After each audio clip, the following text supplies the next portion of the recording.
Ένα. Το ΕΣΠΑ είναι 14,5 δις για τα επόμενα 3 χρόνια. Να σας θυμίσω ότι είναι αυτό που έλεγε η Μέρκελ, αν δεν απατώμε στη Βουλή της πρέπει να ήταν, απευθυνόμενη στο Πασό, που είπε το περίφημο «Τα λεφτά περιμένουν, γιατί δεν έρχονται να τα πάρουν». Το είχαμε δει στις ειδήσεις. Ο Αντώνης Σαμαράς έχει δώσει ήδη ιδέες, κατευθύνσεις και μερικά επιμελητήρια ήδη έχουν καταστρώσει σχέδια για το ΕΣΠΑ. 2. Μόλις ολοκληρωθεί η ανακεφαλαίωση των τραπεζών, και με τη βοήθεια βέβαια της Ευρωπαϊκής Κεντρικής Τράπεζας, να δοθούν δάνεια στην αγορά. 2 λόγια μόνο για τις τράπεζες, που είμαι κατά, δεν το συζητάω. Η ανακεφαλαίωση τι σημαίνει? Ανακεφαλαίωση τραπεζών σημαίνει ότι θα δουν τα λεφτά τα οποία χάσαν λόγω ομολόγων. Πριν από αυτό δεν μπορεί να κάνουν καμία κίνηση διότι είναι ξεκρέμαστα. Οι ελληνικές τράπεζες είναι πολύ συντηρητικές. Γι' αυτό να σας θυμίσω ότι όταν πρωτοέγινε η κρίση το 8 από την Αμερική, οι ελληνικές τράπεζες δεν πάθαν τίποτα. Γιατί δεν είχαν εκτεθεί σε κανένα τοξικό. Είναι συντηρητικές, και εδώ πέρα τώρα είναι η διαφωνία μου, είναι πολύ συντηρητικές για τα βοηθήμα. Περιμένουμε λοιπόν να ολοκληρωθεί η ανακεφαλαίωση, να μπει η Ευρωπαϊκή Κεντρική Τράπεζα, το οποίο το έχει πει και ο Μπαρόζο το έχει πει, να αρχίσει λιγάκι να κινείται η αγορά. Για να μην δαιμονοποιούμε τις τράπεζες. Οι τράπεζες ζουν από τα δάνεια. Δεν ζουν ούτε από τις κάρτες, ούτε από τις διάφορες άλλες υπηρεσίες. Αυτοί θέλουν να δώσουν δάνεια. Απλώς φοβούνται αυτή τη στιγμή, που δεν είναι σίγουροι. 3. Από τα 6,5 δις που χρωστάει το κράτος, ήδη δεσμεύονται τα 4,5 για να δοθούν στην αγορά μέσα στο 2012. 4. Ειδικά προγράμματα εκτός ΕΣΠΑ για τους άνεργους και για την νεανική επιχειρηματικότητα, που πρέπει άμεσα αυτό να το εκμεταλλευτούμε. 5. Άμεσα και μόνιμος συμψηφισμός χρεών από και προς το δημόσιο.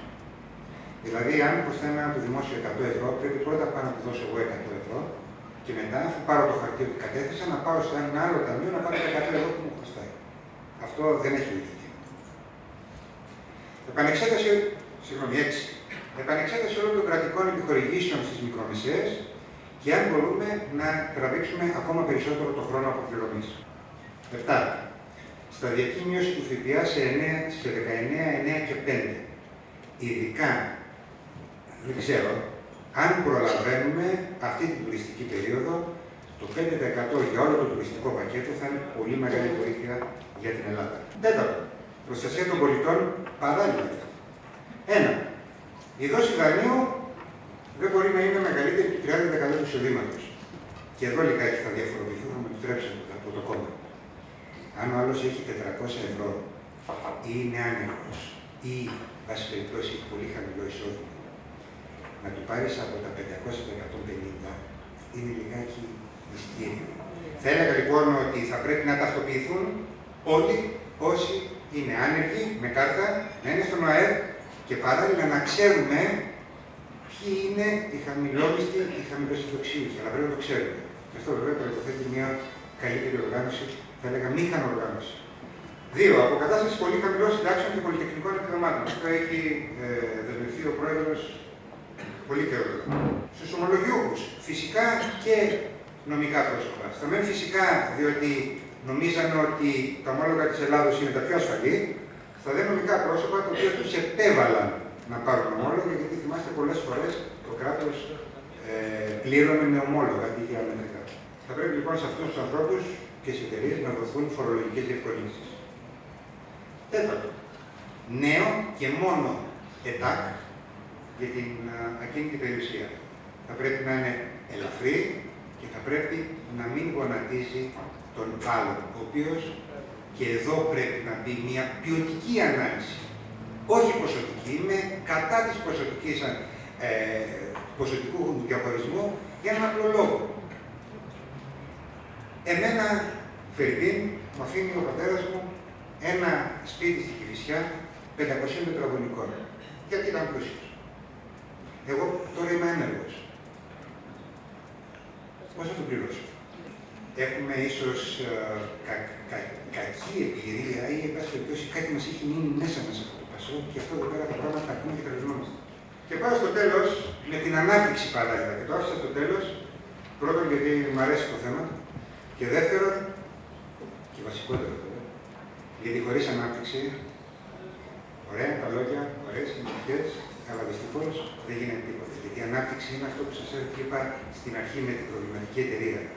Ψάχνουν πελάτες, ψάχνουν να πουλήσουν, να γεμίσω το ταμείο. Αυτή είναι η ανάπτυξη. Τα προηγούμενα που είπαμε είναι βοήθεια ή, εν πάση περιπτώσει, οδηγούν σε άλλους δρόμους. Η ανάπτυξη όμως είναι αυτό το οποίο θα μπορέσει να δώσει στην Ελλάδα αυτή την όθηση για να πάει μπροστά και να αποκτήσει πια μια άλλη δραστηριότητα. Ένα. Παραχώρηση τουλάχιστον 3 λιμανιών και των 5 διεθνών αεροδρομίων. Τι εννοώ 5 διεθνή αεροδρόμια? Τη Σκιάθο μας παρακαλάνε οι tour operators, και μιλάω, προφανώς τα ξέρετε τα ονόματα, Cook, TUI, όλοι αυτοί μας παρακαλάνε να πάρουν το handling, δηλαδή την εξυπηρέτηση. Να μην μιλήσω για Ρόδο, για Ηράκλειο, για Κέρκυρα, μιλάμε για εκατομμύρια επιβάτες. Άμεση αδειοδότηση για 5 τουλάχιστον μαρίνες στο Αιγαίο. Ποτέ μου δεν κατάλαβα γιατί το Αιγαίο δεν έχει μαρίνες. Δηλαδή, τι νομίζουμε, ότι θα μας κλέψουν το Αιγαίο αν έρθει τα σκάφη από το εξωτερικό? Τα σκάφη συνοδεύονται και από ένα αλφα πορτοφόλι. Συνήθως. Αυτό δεν το θέλουμε. 3. Άμεση κοροθέτηση για ηλιακή και αιωλική ενέργεια. Πολλοί από εσάς έχετε πάει σε νησιά, τα οποία είναι γεμάτα, ειδικά άμα είναι πουνάτσα, με ένα μαύρο σύννεφο που είναι από το μαζούτ. Γιατί πρέπει να καίνε τα νησιά τουλάχιστον του Αιγαίου μαζούτ? Τα νησιά του Αιγαίου έχουν 300 μέρες αέρα και ήλιο. Τουλάχιστον τις ανάγκες τους, τις δικές τους. Δεν μπορούμε να τις καλύψουμε.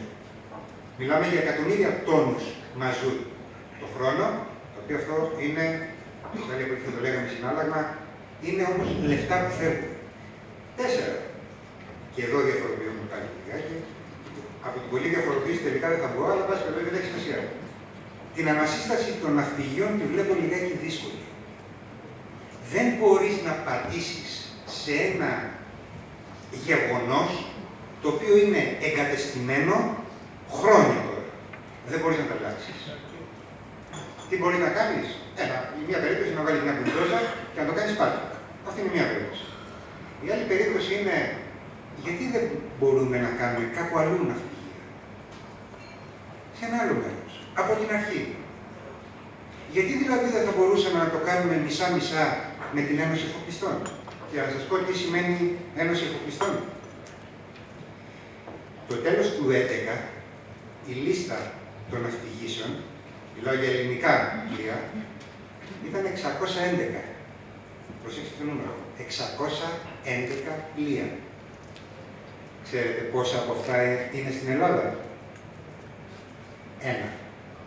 Και αυτό 15.000 τόνους. Είναι αυτά τα μικρά πλοιαράκια που βλέπετε να πηγαίνουν ψιτάλια, ύδρα, σπέτσες και τέτοια. Οι λόγοι, όπως αναφέρει η Ένωση Εφοπλιστών, 2. Δεν τηρούν τα χρονοδιαγράμματα, δηλαδή σου λέει θα το παραδώσω τον Μάιο και το παραδίδουν τον άλλο Μάιο.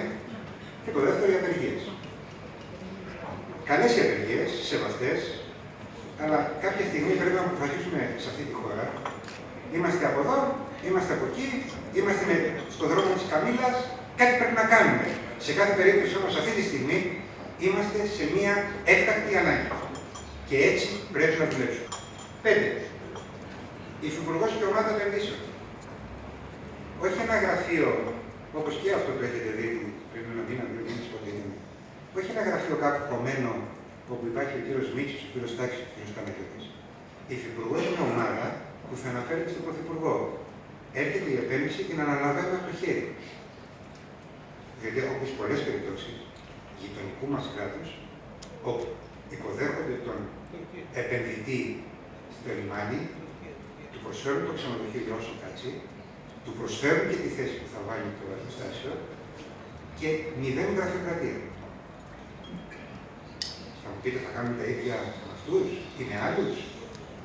Έχουμε ανάγκες. 6. Γενική Γραμματεία Εξαγωγών, με κύριο και μοναδικό αντικείμενο την έβρεση νέων αγορών για τα εξαγώγημα προϊόντα. Ξέρετε πόσοι εξαγωγείς υπάρχουν λαδιού? περίπου το 1/3 από όσες είναι όλες οι ρίζες ελιές στην Ελλάδα. Ο καθένας κάνει το δικό του. Γιατί θέλει να είναι ο αρχηγός, γιατί δεν έχει μάθει να συνεργάζεται, για χίλιους δυο λόγους. Γιατί έμαθε μέχρι τώρα, να θυμίσω το 2013 σταματάνε κάποιες βοήθειες που ερχόντουσαν απ' έξω. Θα πρέπει λοιπόν αυτή η γραμματεία να ενώνει ανθρώπους, ομάδες, με ίδιο αντικείμενο, για να τους βοηθάει να κάνουν τις εξαγωγές. 7. Γενική Γραμματεία Προσέλκυσης Επενδύσεων σε ειδικούς προκαθορισμένους τομείς και με έτοιμες μελέτες σκοπιμότητος. Όχι, έχω ένα γνωστό στο Κατάρ, να πάω να τον δω, να τον πάρω τηλέφωνο. Ή θα σου αγοράσω αυτό, μήπως μπορεί να μου κάνεις εκείνο. Δεν είναι επενδύσεις αυτό, εν πάση περιπτώσει δεν είναι πρόγραμμα αυτό. Εδώ πρέπει να ξέρουμε τι θέλουμε, τι είδους επενδύσεις θέλουμε, σε ποιους τομείς, να μελετήσουμε, να κάνουμε τα σχέδια, να δούμε πού θα γίνει και να πάμε έτοιμοι έξω να κάνουμε παρουσία στους επενδυτές. Και να είστε σίγουροι ότι θα έρθουν οι επενδύσεις. Οι ξένοι το κέρδος θέλουν, δεν θέλουν τίποτα άλλο. Δεν έχουν κάποια αντιπάθεια στην Ελλάδα, ίσα ίσα. Μας αγαπάνε και αγαπάνε την Ελλάδα. Αλλά θέλουν να υπάρχει ένα πρόγραμμα. 8. Φορολογική αμνίστευση στην επιστροφή καταθέσεων. Λιγάκι άδικο, αλλά εν πάση περιπτώσει τα χρειαζόμαστε, είναι πολλά καλά. 9. Κίνητρα για ταυτοποίηση και τυποποίηση εξαγωγικών προϊόντων, κυρίως γεωργικών. Υπάρχει ο παραγωγός, ο οποίος παίρνει τη δουλειά, την πάει στον ξάδελφο ή δεν ξέρω τι άλλο, μπορεί να μην έχει συγκινήσει κάποιον άλλον, την πατάει. Την παίρνει από εκεί πέρα, το λάδι, το πηγαίνει στο συσκευαστήριο, δεν ξέρω ακριβώς τώρα τη διαδικασία, δεν είναι και λαδοπαραγωγός. Αυτός ο οποίος κάνει την τυποποίηση, το βάζει μέσα σε τα κουτιά, τα στέλνει στον έμπορο, ο οποίος ενδεχομένως έχει τον αντιπρόσωπο στην Ιταλία και τα πηγαίνει. Και εκεί λιγάκι χάνει την μπάλα. Διότι στο πλοίο, μεσοπέλακα το βράδυ, έρχεται το άλλο πλοίο από δίπλα, ξεφορτώνει, αδειάζεται, πηγαίνει στην Ιταλία σαν εγχώριο. Και έρχεται πίσω. Δεν ξέρω αν σας λέω άγνωστα πράγματα, νομίζω ότι είναι άγνωστα σε όλους. Και έρχεται πίσω λοιπόν, με μια πολύ ωραία ετικέτα, γιατί η Ιταλία έχουν και πολύ ωραίο σχεδιασμό και λέμε: κοίταξε, το παιδί μου, σου βγάζουμε και τα λοιπά. 10. Αντικειμενικές αξίες ακινήτων ίσες με την αγορά. Εδώ πέρα έχει γίνει το κουτρούμι ο γάμος. Άλλες έχουν ανέβει, άλλες έχουν πέσει. Πάντως πρέπει οι αντικειμενικές, όταν διορθωθούν, να αποτυπώνουν την πραγματικότητα και όχι τι θα ήθελε ο εισπρακτικός μηχανισμός. Γιατί είναι άδικο. 11. Και τελευταίο. Επιδότηση στεγαστικών δανείων πρώτης κατοικίας με 2% για 10 χρόνια. Αυτό ενδεχομένως να μην είναι μια άμεση προτεραιότητα, γιατί δεν ξέρω κατά πόσο έχει τις δυνατότητες αυτή τη στιγμή το κράτος. Σαφέστατα όμως, το ακίνητο πρέπει να μπει ξανά σε τροχιά. Θα πρέπει να δουλέψει η οικοδομή. Δεν μπορεί να κάθεται η οικοδομή. Τα παραπάνω ήταν μια γενική αναφορά, λίγα της Νέας Δημοκρατίας, λίγες δικές μου ιδέες. Σε κάθε περίπτωση όμως είναι ένα πρόγραμμα. Είναι το πρόγραμμα των ανθρώπων οι οποίοι έχουν αγωνία για το τι θα γίνει την επόμενη μέρα. Είναι το πρόγραμμα των ανθρώπων οι οποίοι έχουν θέληση, έχουν διάθεση να δουλέψουν και κυρίως θέλουν αυτά τα πράγματα να υλοποιηθούν για να μπορέσει η Ελλάδα να προχωρήσει. Είναι πολλά και σύνθετα όλα αυτά που πρέπει να γίνουν.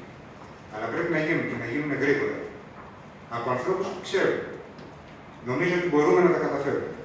Θέλει δουλειά, πίστη, πείσμα και πάνω απ' όλα να ξέρουμε τι Ελλάδα θέλουμε. Μπορούμε να τα καταφέρουμε. Σας ζητώ να ακολουθήσουμε τον Αντώνη Σαμαρά. Σας ζητώ να στηρίξουμε το αξιόπιστο σχέδιο της Νέας Δημοκρατίας. Σας ζητώ να με στηρίξετε, γιατί μπορώ και ξέρω πώς να βοηθήσω αυτή την προσπάθεια. Σας ζητώ τέλος να γυρίσουμε σελίδα.